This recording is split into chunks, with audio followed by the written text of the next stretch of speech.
Boa tarde, meus irmãos. Sejam bem-vindos aí à nossa live. Espero que o som esteja adequado, que vocês estejam me ouvindo. Eu gostaria, antes de começar a compartilhar uma palavra que eu tenho aqui, de fazer a propaganda do meu livro, tá? Com muita alegria, foi a realização de um sonho. Saiu o meu primeiro livro, Igreja e Sua Natureza Original. Tá? Você pode adquirir mandando mensagem para mim no WhatsApp ou no Facebook ou no Instagram que eu envio para você, tá bom? São 13 capítulos, mais de 180 páginas, foram mais ou menos uns 3 anos de gestação esse filho aqui. E é com muita alegria que eu quero compartilhar com vocês o meu primeiro livro, A Igreja e Sua Natureza Original. Glória a Deus. Bom, eu tenho alguns versículos aqui para poder compartilhar com vocês. E se eu fosse colocar um tema nessa palavra, eu colocaria de a igreja e o coronavírus. Tá? E para introduzir esse assunto, eu creio que vai ser uma meditação rápida. Para introduzir esse assunto, eu quero lembrar que no decorrer da história o mundo foi assolado por outras pandemias, pestes e epidemias e pragas, como por exemplo a peste negra, varíola, gripe espanhola, uma mais recentemente que foi a gripe suína, influenza H1N1, e milhares de pessoas morreram por essas pestes, por essas pragas, e agora o mundo está sendo atacado por esse vírus que ficou conhecido como Covid-19. E nós temos sido orientados pelos profissionais da saúde a tomar as devidas providências, como o isolamento social e os cuidados com a higiene para evitar a propagação rápida desse vírus. Agora, nós, como igreja, sem deixar de observar essas recomendações dos profissionais da saúde, nós precisamos entender que as nossas armas não são carnais. A palavra de Deus diz em 2 Coríntios capítulo 10, o 3 e o 4, que as nossas armas são espirituais. Então nós precisamos discernir que as nossas armas são espirituais para que a gente possa dar uma resposta adequada a esse tempo que nós estamos vivendo de crise, de pandemia, de quarentena, tá? E essas armas espirituais, elas nos ajudam a discernir como que nós temos que nos comportar e que resposta que nós temos que dar a Deus, principalmente, diante de toda essa situação que nós estamos vivendo, tá? Então, a palavra de Deus é o principal arma ou principal ferramenta para nos ajudar a discernir esse tempo que nós estamos vivendo. Irmãos, a palavra de Deus diz que existem 2 tipos de juízos de Deus, tá? Um juízo condenatório e um juízo corretivo, tá? Então a palavra de Deus nos diz que existem 2 tipos de juízos de Deus, condenatório e o corretivo. Um exemplo do juízo condenatório é em Hebreus 9, 27, que diz assim: e assim como aos homens está ordenado morrerem uma só vez, vindo depois disso o juízo. Então aqui está o exemplo de um juízo condenatório, tá? Essa palavra juízo nesse texto de Hebreus 9, 27, vem do grego krisis, que significa julgamento condenatório. Agora, a palavra de Deus também nos diz que existe um juízo corretivo. Por exemplo, em Isaías capítulo 26, versículo 9 e 16, os irmãos podem me ajudando a colocar os versículos aí nos comentários, tá? O primeiro texto foi Hebreus 9, 27, o outro texto foi Isaías 26, versículo 9 e 16, que diz assim: porque quando os teus juízos reinam na terra, os moradores do mundo aprendem justiça. Senhor, na angústia te buscaram, vindo sobre eles a tua correção, derramaram as suas orações, O texto é Isaías 26, 9 e 16. Tá? Então aqui nós temos dois exemplos de juízo. O juízo condenatório, texto de Hebreus 9, 27, e o juízo corretivo, de Isaías 26, 9 e 16. Nesse texto, irmãos, de Isaías 26, versículo 16, a palavra correção vem do grego mulkar, que significa castigo, disciplina.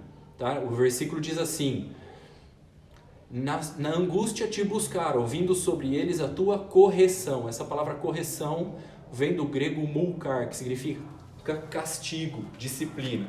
Tá? Então, o que nós aprendemos, irmãos? Que existem dois tipos de juízos de Deus: o juízo condenatório e o juízo corretivo. Tá? Nós estamos vivendo um tempo de juízo corretivo de Deus e nós vamos entender isso melhor. Tá? Então fica muito claro a diferença entre esses dois juízos na palavra de Deus. Quando Deus traz o juízo corretivo, ele tem o objetivo de nos disciplinar, de mudar o nosso comportamento, nossa atitude, nossa postura. Tem o objetivo de corrigir os nossos erros. Tá? Agora, alguns reagem bem à correção. Outros, lamentavelmente, reagem mal às correções e às adversidades da vida. Nós temos como exemplo Jó.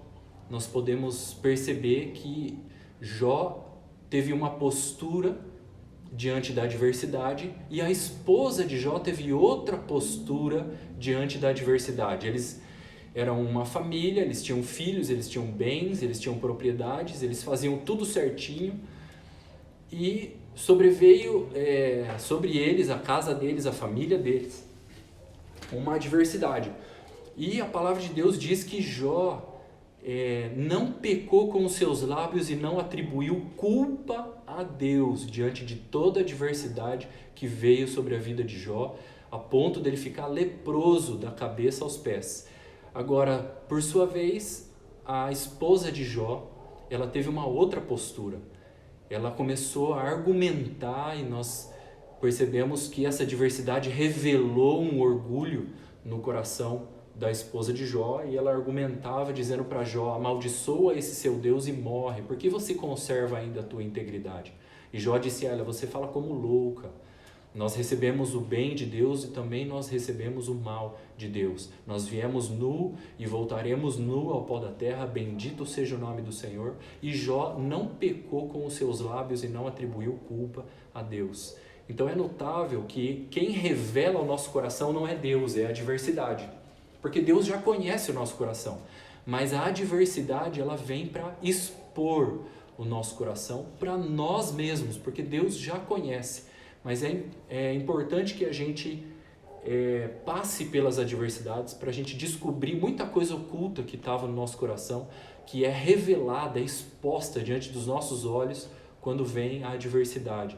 Então essa adversidade do coronavírus, ela é um juízo corretivo de Deus. Agora nós precisamos reagir bem diante dessa adversidade, tá? Então, primeiramente, entendendo que isso é um juízo corretivo de Deus e não é um juízo condenatório. Tem o objetivo de nos disciplinar e corrigir os nossos erros. Amém? Agora, irmãos, quando Deus ele usa o seu juízo corretivo, ele tem como propósito fazer a igreja voltar ao fundamento. Porque a igreja ela tem um movimento e ela tem um fundamento. O movimento da igreja é pastoral. O fundamento da igreja é apostólico. Mas não adianta a gente viver um avivamento no movimento e uma apostasia no fundamento. Então, quando Deus ele traz o seu juízo corretivo, ele tem o propósito de fazer a igreja voltar ao fundamento. Muitas vezes Deus tem que nos tirar do movimento para a gente voltar ao fundamento. Tá? E eu vejo, irmãos, claramente que com esse juízo corretivo, toda essa situação atual que nós estamos vivendo, Deus quer fazer a gente voltar a pelo menos 3 fundamentos. E é isso que eu gostaria de desenvolver aqui com vocês nessa live, tá? Deus tem o objetivo de nos fazer voltar a pelo menos 3 fundamentos. Primeiro fundamento, o fundamento da unidade da igreja, tá? Então Deus, com essa situação toda, Ele está trazendo um juízo corretivo para nos fazer voltar ao fundamento da unidade da igreja, em primeiro lugar. Tá? A unidade da igreja tem como pedra principal a pessoa de Jesus Cristo. Por quê?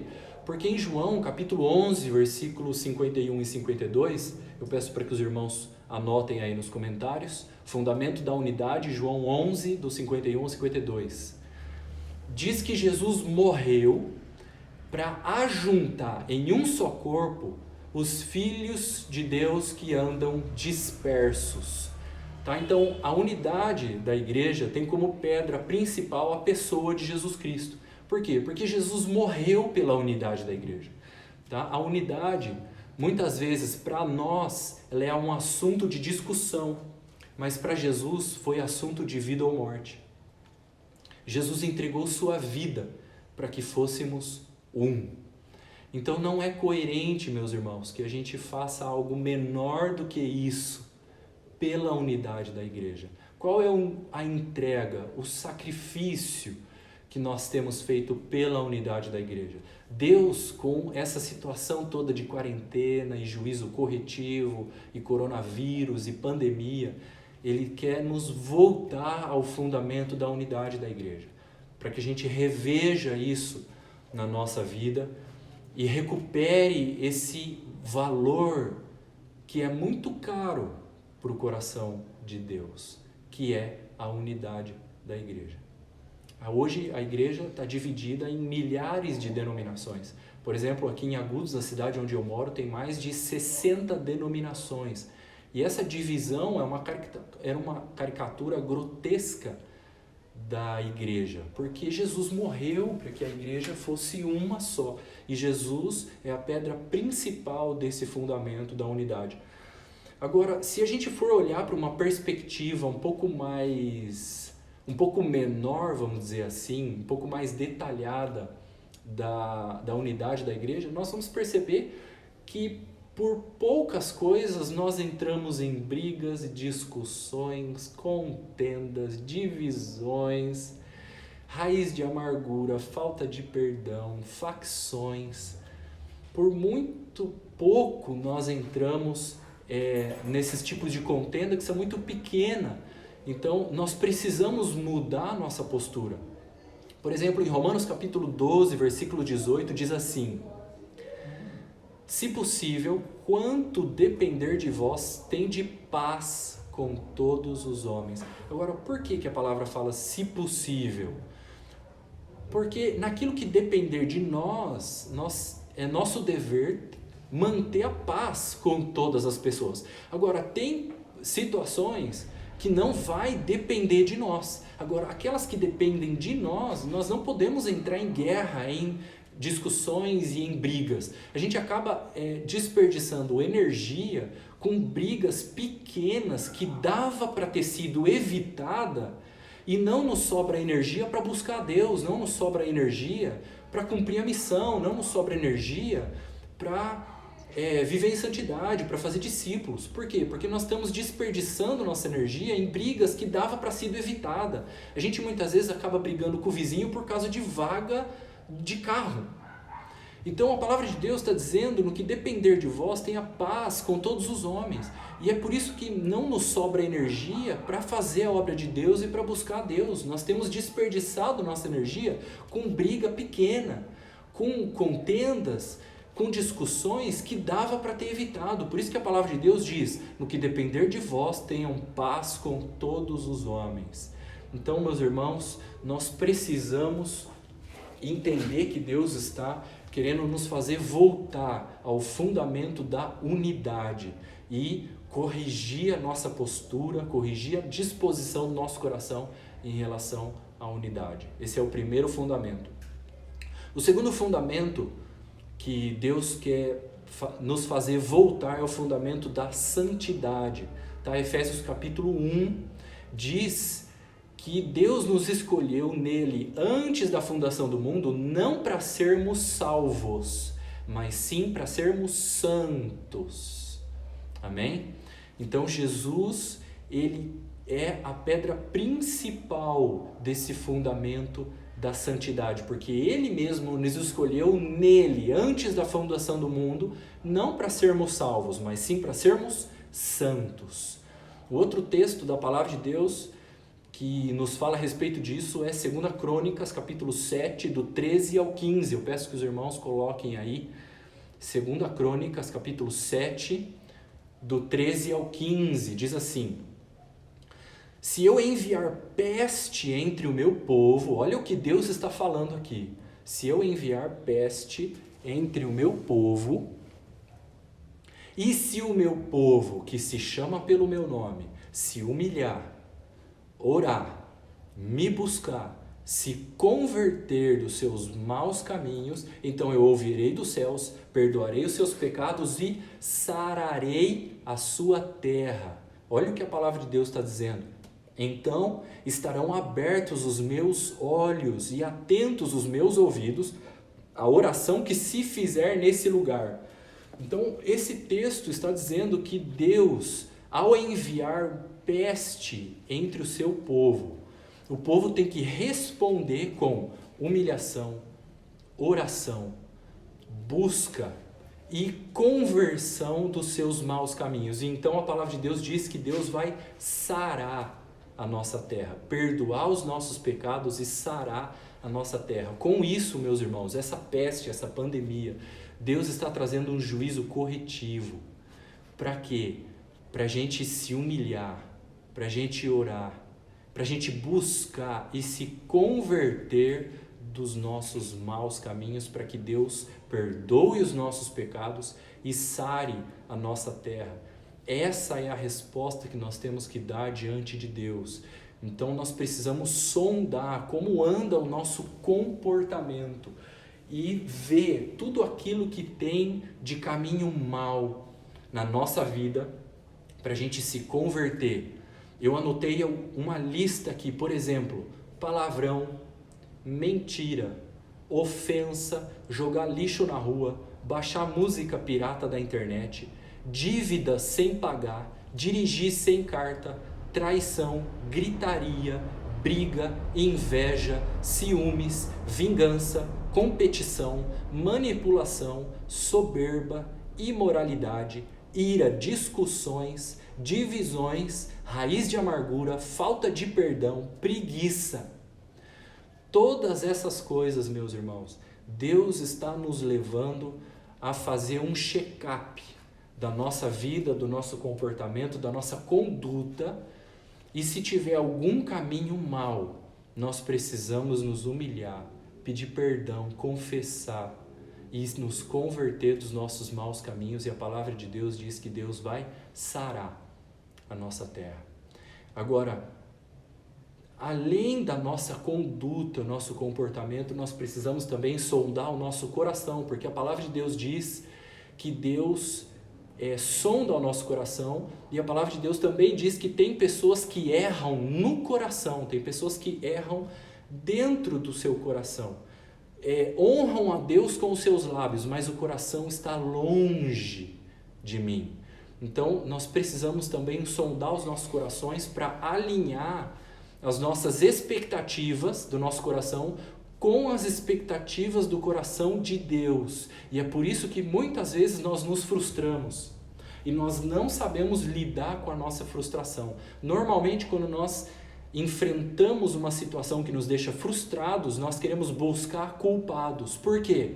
Porque as nossas expectativas do nosso coração não estão alinhadas com a expectativa do coração de Deus. Então, com toda essa situação, meus irmãos, nós precisamos sondar o nosso coração e alinhar as expectativas do nosso coração com as expectativas do coração de Deus. Amém?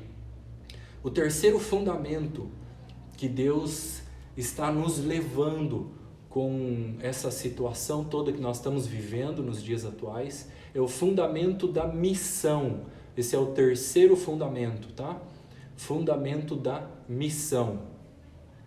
O próprio Jesus também é a pedra principal desse fundamento, Em João capítulo 4, versículo 34, eu peço que os irmãos coloquem aí nos comentários. João capítulo 4, versículo 34, diz assim: Disse-lhes Jesus, a minha comida consiste em fazer a vontade daquele que me enviou e realizar a sua obra. Então o próprio Jesus está dizendo que a sua comida e a sua bebida era fazer a vontade do Pai e realizar a sua obra. João 4, 34. Então nós precisamos voltar ao fundamento da missão. O que é a missão?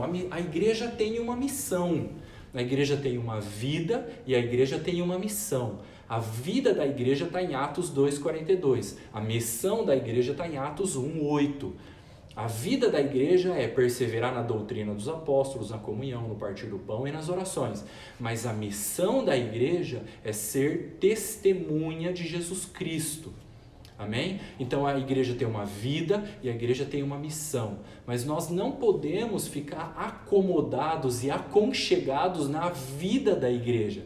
Por quê? Porque senão nós corremos o risco de nos tornarmos uma igreja obesa, gorda e preguiçosa, com uma cabeça grande cheia de conhecimento, com uma barriga grande cheia de alimento espiritual, mas com umas pernas pequenininhas, que não anda, que não desenvolve, que não avança, que não rompe fronteiras, que não cumpre a missão, que não faz discípulos, que não ganha gente. Fica aconchegado, acomodado com a vida da igreja. A vida da igreja é tão gostosa que nós temos a tendência de nos acomodar com essa vida da igreja, de culto, de reunião, de ensino, de doutrina dos apóstolos, de orar uns pelos outros, de partir o pão, da ceia, da adoração, da comunhão, é tudo muito gostoso. Mas essa é a vida da igreja, mas a igreja não pode ficar parada na sua vida, ela tem que avançar em direção à sua missão,